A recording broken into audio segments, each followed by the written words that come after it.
Alexander Hamilton's Stand, The Federalist Papers. Early life. Alexander Hamilton was born January 11, 1755 or 1757. The exact year is unclear because there are multiple birth records. It is said that Hamilton didn't even know his own birth year. His mother was Rachel Fawcett Buck. At the time Hamilton was born, she was married to another man.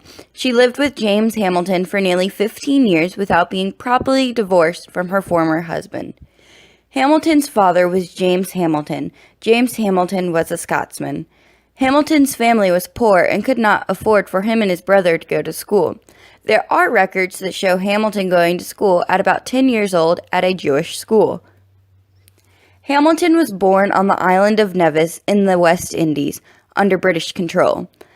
At 11 years old, Hamilton took a job as a tender. He did this because he needed to make ends meet after his father walked out on him and his family.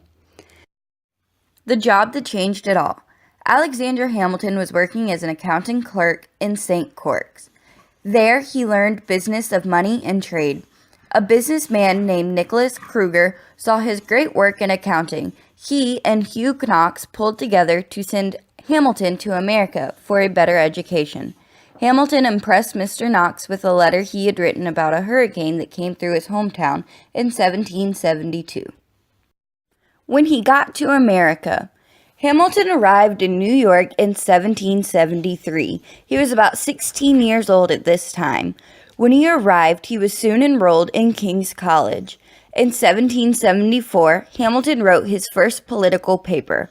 After this, he realized he could make a name for himself, so he dropped out of school and joined the Patriot Group and began writing against the British government. The real stand. The real stand that Hamilton took was writing the Federalist Papers.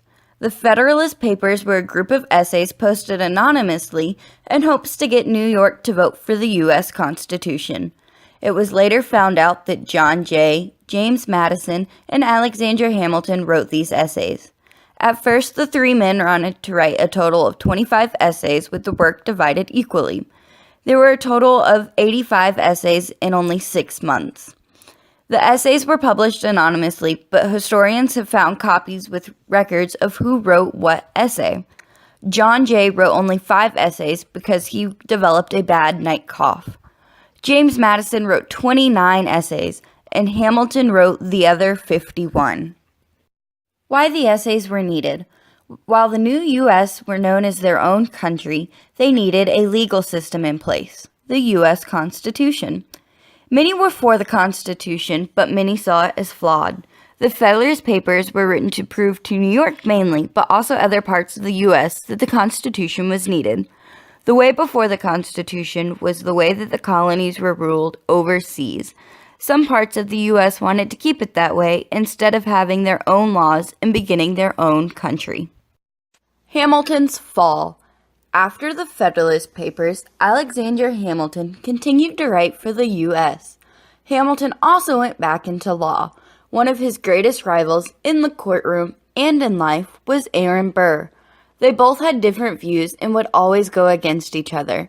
Hamilton lived to be about 47 years old. He died in an honorable way, a duel. This duel was between Hamilton and Burr. Hamilton saw his opponent as honorable and fired his gun in the air. This is a sign of honorability and should have ended the duel.